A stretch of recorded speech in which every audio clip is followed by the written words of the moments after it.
The war had lasted only 7 days, but for humanity it felt like a lifetime. From the High Command Bridge of the United Earth Fleet's flagship Resolute, Admiral Claire Morgan watched as her world burned on the screens before her. Earth's defense grid was collapsing. The outer colonies were silent, their last transmissions full of screaming voices and static. The enemy, the Drazian Dominion, had swept across the galaxy like a storm, crushing every defense in their path. The Resolute shook violently as another blast from the enemy flagship slammed into their shields. Sparks flew from an overloaded console. Crew members shouted updates, but none of it mattered, the numbers were all going the wrong way. Shields down to 12%, a young ensign cried. Redirect all power to forward deflectors, Claire ordered, her voice steady even as fear knotted in her chest. She couldn't let her crew see her break. Not now. She turned to the holographic display of the battlefield. Human ships were falling back, but there was nowhere left to run. Behind them was Earth. Behind them were billions of lives. "We can't hold them," Admiral, her second-in-command, Commander Harris, said quietly. "If we stay, we die. If we retreat, Earth dies." Claire didn't answer right away. Her eyes went to the corner of the command deck, to a console no one had touched in over 100 years. It was sealed under a layer of reinforced glass, its surface marked with warnings in bold red letters, "Do not activate without council approval." The room seemed colder as she walked toward it. Harris's eyes widened. "Admiral, you can't be serious." Claire's voice was calm, but her heart was pounding. "We've tried every weapon, every tactic. They're still coming. There's only one option left." "That's not an option," Harris said, stepping closer. "That's suicide. Not if it works." She reached into her uniform pocket and pulled out a small black key, one she hoped she would never have to use. The crew fell silent, watching as she unlocked the panel and slid the glass cover aside. Beneath it was an ancient communications device, older than the war, older than most of the crew. Its design was alien, not human-made. It was the last relic from a time when humanity had almost been wiped out, not by the Drexians, but by something far worse. The Vakar. Legend said the Vakar weren't just warriors. They were predators. A species so feared that entire civilizations surrendered rather than face them. The last time they walked the galaxy, empires fell.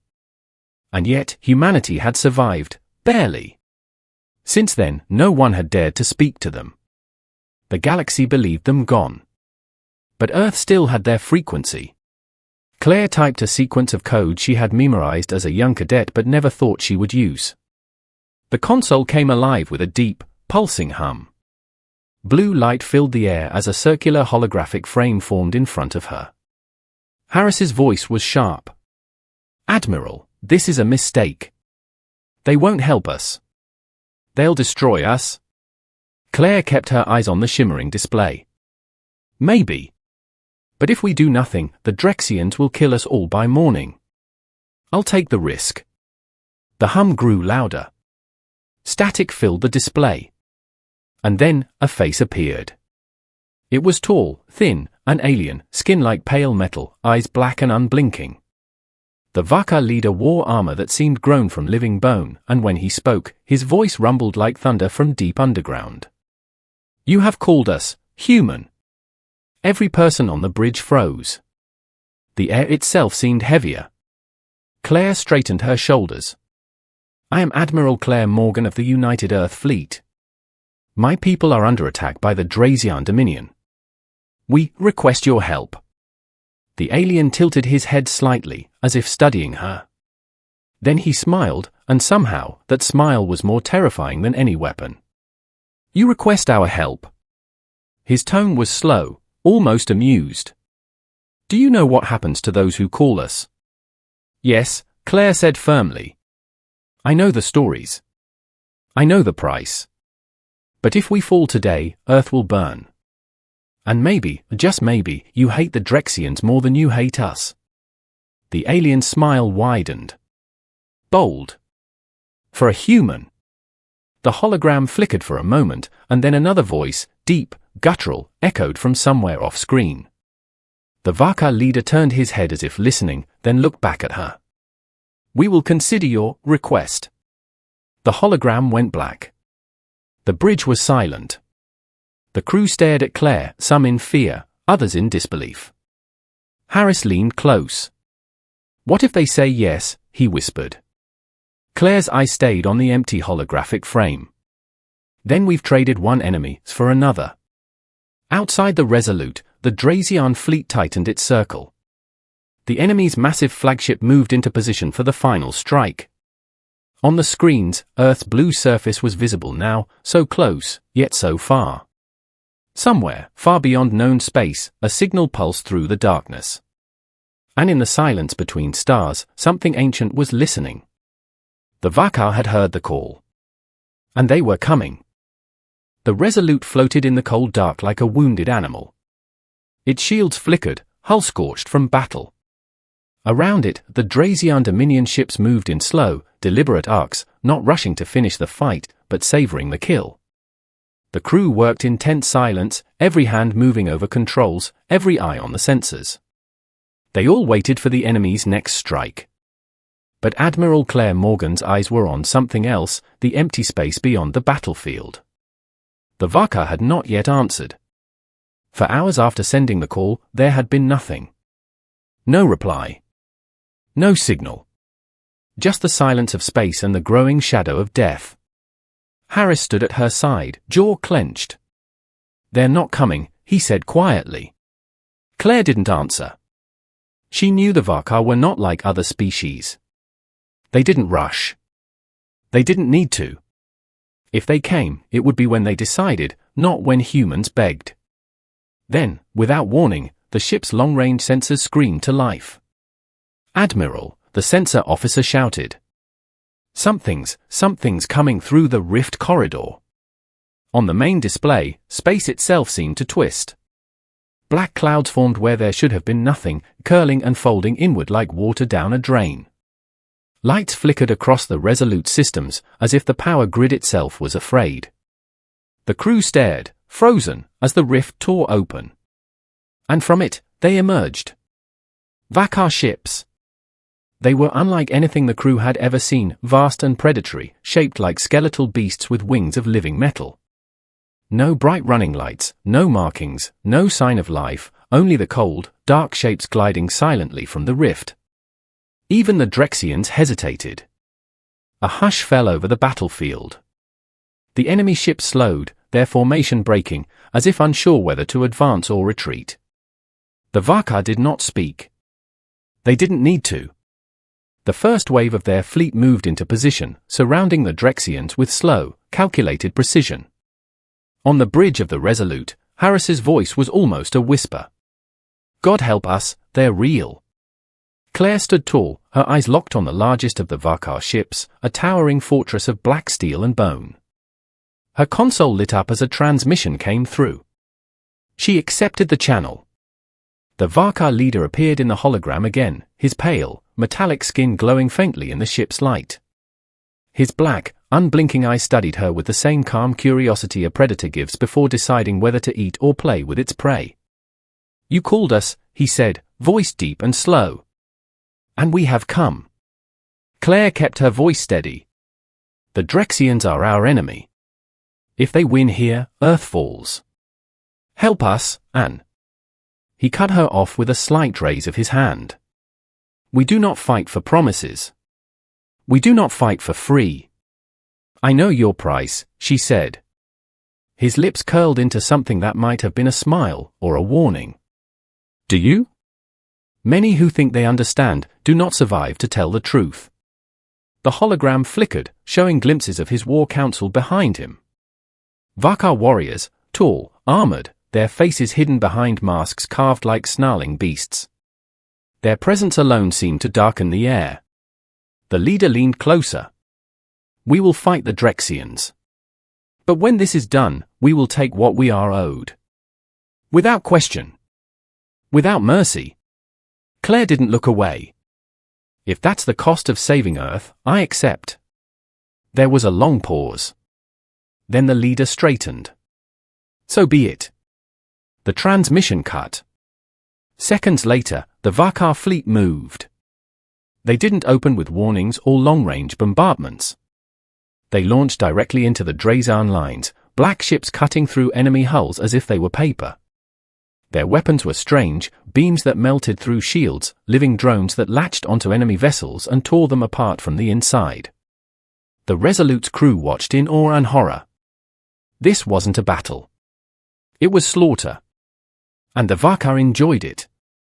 Drazian ships tried to retreat, but the Vakar surrounded them, slicing escape routes apart like closing jaws. Each kill was methodical. Each destruction was slow enough to send a message: this is what happens when you stand against us. Claire's comm officer turned to her. Admiral, they're winning. Claire didn't answer. Her gaze was fixed on the Vakar flagship, where she knew the leader was watching too, not just the Drexians, but her. In the corner of the bridge, Harris whispered the thought on everyone's mind. If this is what they do to our enemies, what will they do to us? The battle was over in less than an hour. Not because the Drexians surrendered, they couldn't. The Vakar didn't leave survivors. The black ships moved through the debris field like vultures, scanning every twisted hull, making sure no enemy lived to fight another day. From the Resolute's bridge, Admiral Claire Morgan watched the aftermath in silence. She had seen battles before, ugly, desperate, bloody fights where every shot mattered. This was different. The Vakar's attack wasn't war. It was a message written in fire and wreckage: we are the apex. You are prey. The holographic display flashed. A communication request. Claire accepted it without hesitation. The Vakar leader appeared once more, his dark eyes as still as the void behind him. His expression hadn't changed since the first time they spoke, calm, unreadable, almost bored. The Drexians are gone, he said simply. Claire nodded. On behalf of Earth. He raised a hand, silencing her. You are not finished speaking with us. We have not yet discussed payment. The bridge went still. Crew members exchanged nervous glances. Commander Harris's hands clenched behind his back. Claire kept her voice steady. You said there would be a price. Name it. The alien leader leaned forward, and for the first time, his tone shifted. The calm amusement was gone. Now his voice carried weight, the kind that pressed against the chest, making it harder to breathe. Blood, he said. We require blood. Murmurs rippled through the crew. Claire narrowed her eyes. If you're talking about resources. I am not. The Vakar leader stepped aside, and the hologram shifted to show the inside of his flagship. Dozens of Vakar warriors stood in perfect lines, each one holding a weapon shaped like a blade fused with living tissue. Behind them were cages, not for animals, but for people. Harris took a step forward. You can't be serious. The leader's gaze swept over the crew, as if he could see into the Resolute's bridge through the hologram. Your people will give us warriors, scientists, builders, and those with rare skills. They will serve with us, fight with us, and die with us when the time comes. This is the price of our war. Claire's mind raced. If she refused, they could wipe out what remained of the fleet without effort. If she agreed, she would be handing her people over to predators. She tried to buy time. How many? The Vakar leader's lips twitched. We will choose. And once chosen, there is no return. You're asking for slavery, Harris said, his voice shaking with anger. The alien turned his eyes on him, and for a moment, the air on the bridge seemed colder. Slavery? No. We do not keep the weak. We take only those strong enough to survive, and to become more. Claire could feel the weight of every eye on her. The crew was waiting for her decision, the decision that would shape humanity's future. The Vakar leader stepped closer to the holographic feed until his face filled the display. His voice lowered, but the threat in it was unmistakable. Refuse, and the Drexians will not be your only enemy. Accept, and Earth lives to see another sunrise.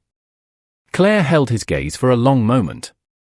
Then she said the word she knew would haunt her forever. "I accept." The leader leaned back, a slow, satisfied smile forming.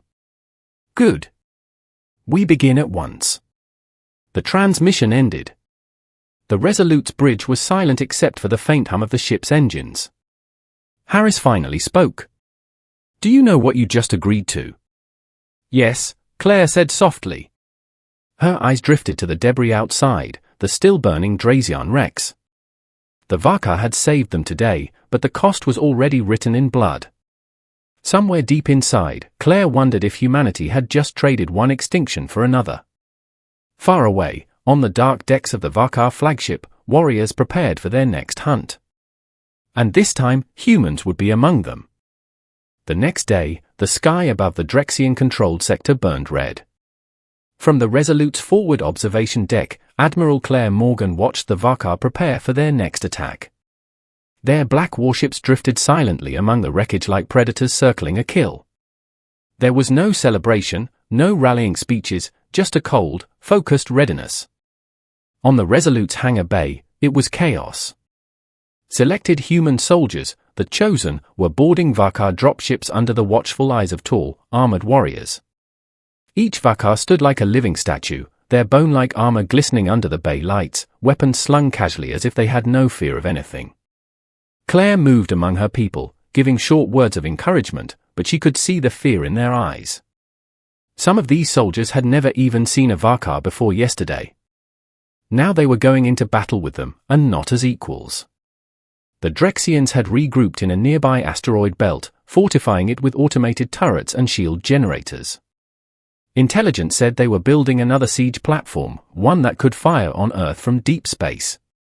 The Vakar planned to strike before it was complete.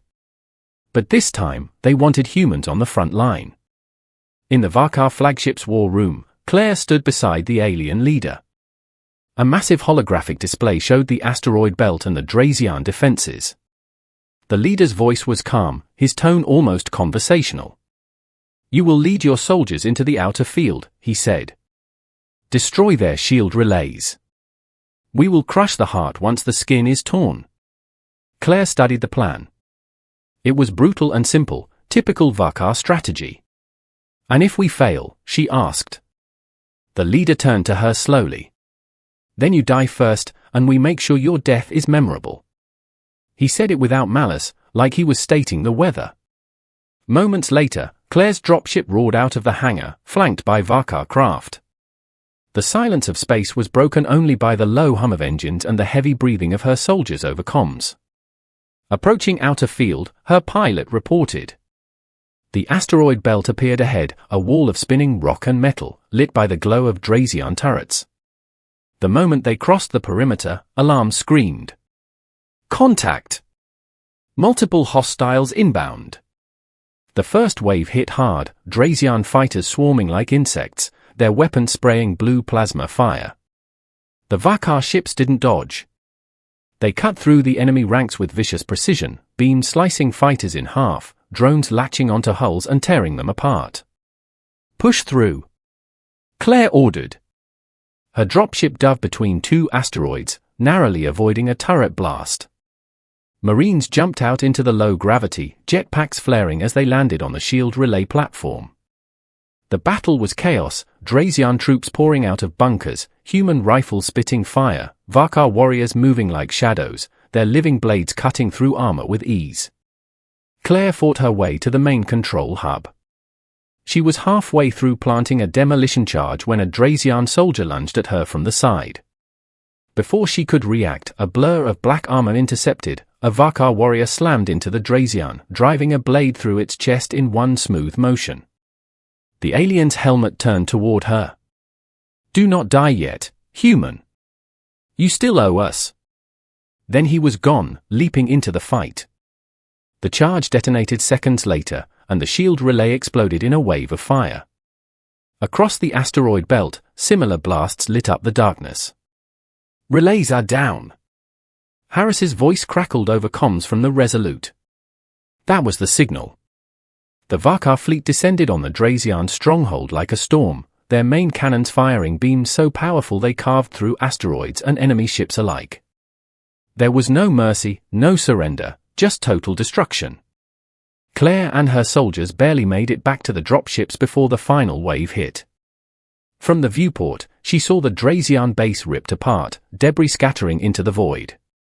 The humans had fought well, but the message was clear: they had not won this battle. The Vakar had. Back on the Resolute, Claire removed her helmet, sweat running down her face. She looked across the hangar at the Vakar leader, who had come to inspect the returning troops. "You did well," he said, almost like praise. Then his smile sharpened. "And you survived. That means we can use you again." Claire realized then, to the Vakar, survival wasn't mercy. It was recruitment. The asteroid belt was gone, just drifting rubble and burnt metal where the Drazian stronghold had been. For the first time since the war began, the Resolute's crew dared to believe they might have a chance. The Vakar had crushed the Drexians twice now. Earth was still standing. But deep inside, Admiral Claire Morgan knew better than to relax. The Drexians weren't stupid. They were predators too, and predators didn't give up because they lost a hunt. She was right. The warning came from the Vakar fleet first. Claire was in the alien flagship's war room, standing beside the Vakar leader, when the room's lights dimmed and the walls themselves seemed to hum. A deep red glow filled the air as a holographic map unfolded in front of them, a map that made her stomach tighten. An enormous object was moving toward the Sol system. Not a fleet. Not a planet. Something in between. The Vakar leader spoke without turning his gaze from the map. The Drexians have brought the vortex cannon. Claire frowned. Never heard of it. He looked at her then, and for the first time, she saw something close to caution in his eyes. You wouldn't have. No one survives its use. The vortex cannon wasn't a conventional weapon. It was a mobile superstructure, a war station hidden inside a hollowed-out moon, carrying a weapon capable of tearing a planet's surface apart in seconds. Unlike other siege weapons, it didn't fire energy. It opened space itself, ripping apart matter molecule by molecule. And it was already within striking distance of Earth. "Time to firing position," she asked. "For days," the Vakar replied. "Unless we move faster." He turned to his war council and began speaking in their harsh, guttural language. The holographic map shifted, displaying multiple approach vectors. Claire could tell by their body language, the Vakar didn't like this fight. When the discussion ended, the leader faced her again. "We can destroy it," he said. "But the cannon is protected by a living shield, Drazian biomines. Our ships cannot pass through them without losing half our number. So how do you get close enough?" Claire asked. His eyes narrowed slightly. "We send something smaller. Something the mines won't target. Something expendable." Claire didn't need him to say it. She already knew who he meant. Humans. That night, aboard the Resolute, Claire met with her command staff. Harris was furious. "They're using us like bait," he said. "They'll send us in, let us take the losses, and swoop in after.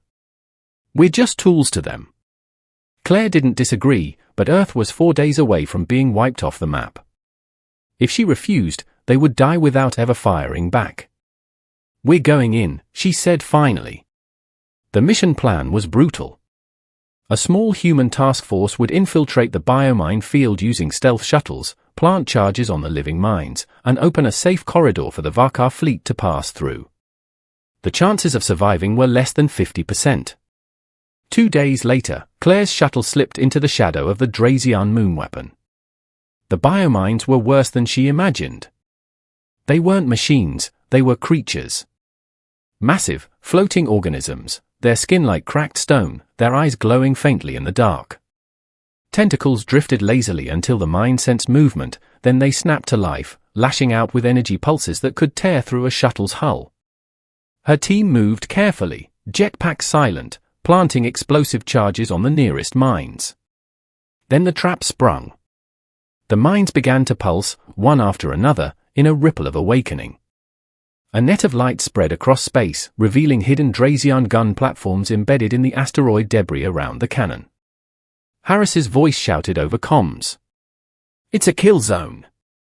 They were waiting for us." Before Claire could reply, one of the gun platforms fired, vaporizing a shuttle to her left. Pieces of metal spun past her visor. The Vakar leader's voice crackled through her comm, not calm this time, but sharp. "You must clear the path now, or Earth dies."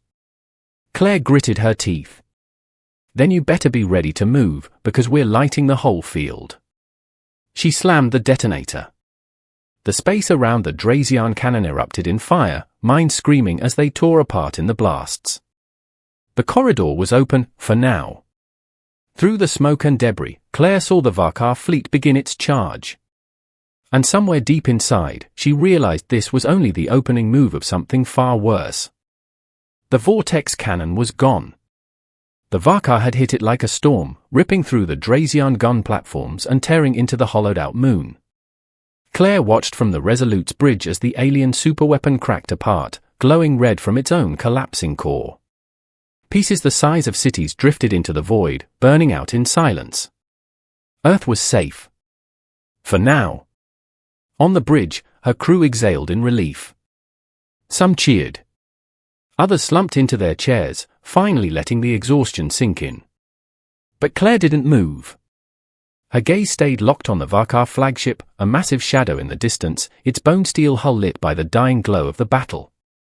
She knew what was coming. The comms officer stiffened. "Admiral, incoming transmission from the Vakar leader." "Put it through," Claire said. The alien appeared in the air before her, larger than life. His expression was the same as always, calm, unreadable, but his eyes held something heavier now. Not the thrill of battle. Not satisfaction. Something colder. "Your world lives," he said simply. Claire inclined her head. "We owe you for that." His head tilted slightly, the faintest curve of a smile appearing. "Yes. You do." The room went silent. Everyone knew what came next. "Payment," he said. "Now." Claire's stomach tightened. "Name it." The Vakar leader stepped aside, and the hologram widened to show a line of Vakar warriors standing at attention. Between them floated a scanning device, tall, skeletal, its single glowing eye sweeping side to side. "We will take those of value," he continued. "Not the weak. Not the ordinary. We take the ones who matter most. Leaders. Thinkers. Builders. Fighters who have proven themselves worthy. They will join us. They will not return." Murmurs broke out across the bridge. Harris took a step forward. "You can't just." The alien's eyes flicked toward him, and he froze mid-sentence. "We can," the Vakar said softly. "You agreed." Claire swallowed the bitterness in her throat. "How many?" "As many as we choose." The scanning device swept across the Resolute's bridge. A cold beam of light passed over each crew member, pausing on some, ignoring others. When it stopped on Harris, he stiffened, fists clenched. Then it moved on, and landed on Claire. The Vakar leader's smile widened just slightly. "Yes. You." The crew erupted in protest. Claire raised her hand, silencing them. She had known this was a possibility from the moment she made the deal. "I'll come," she said. "But I need to know why." The alien stepped forward until his face filled the hologram. "Because, Admiral, you are not like the rest of your kind. You made a choice most would never dare. You called us. And now, you will see the galaxy through our eyes." The Vakar boarding craft arrived minutes later. Their warriors moved like shadows, their presence making the air feel heavier. The chosen humans, 10 in all, were escorted from the Resolute, their faces pale, their eyes fixed forward. Harris tried to speak to her as she passed him in the corridor. "Claire, you don't have to." "Yes, I do," she said quietly. This was the price. The docking bay doors opened, revealing the black, bone-armored shuttle waiting to take them to the flagship. Claire stepped inside without looking back. From the hangar, the crew watched in silence as the shuttle detached and drifted toward the towering Vakar warship. Inside, the air was colder, heavier. The walls pulsed faintly, as if the ship itself was alive.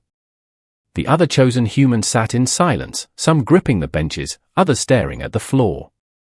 The Vakar leader met them at the docking platform. From this moment, you are Vakar property. You will learn our ways. You will fight our wars. And when you die, you will die in our name. He looked at Claire last. And you will learn what it truly means to be dangerous. The shuttle doors closed behind them, sealing the chosen away from everything they had known. Back aboard the Resolute, Harris stood on the bridge, watching the Vakar fleet vanish into the rift. Earth was safe, but the cost was drifting further and further away into the dark. And somewhere in that darkness, Claire Morgan began her new life, not as a human admiral, but as part of the most feared species in the galaxy. The rift closed behind them like a curtain of black fire. The human fleet, Earth's last defense, was gone from sight. The only light now came from the faint glow of alien runes carved into the living walls of the Vakar flagship. Claire Morgan sat in silence, her hands resting on her knees, the vibration of the massive warship humming through the bench beneath her. The other chosen humans sat in a line opposite her. None spoke. Some stared at the floor, others kept glancing at the Vakar guards, tall, bone-armored, their faces hidden behind beast-like masks. The leader entered without ceremony. The room seemed to shrink as his dark eye scanned them one by one. "You are here," he said, his deep voice filling the chamber, "because you survived where others died. You are here because you called us. And now, you will serve us." No one answered. Claire met his gaze. "And if we refuse?" His smile was slow, almost amused. "Then you will serve us differently." They moved deeper into the ship. Claire had expected steel corridors, weapons, war rooms. Instead, she saw organic hallways that curved like the inside of a living creature. The walls pulsed faintly, carrying a deep thrum like a heartbeat.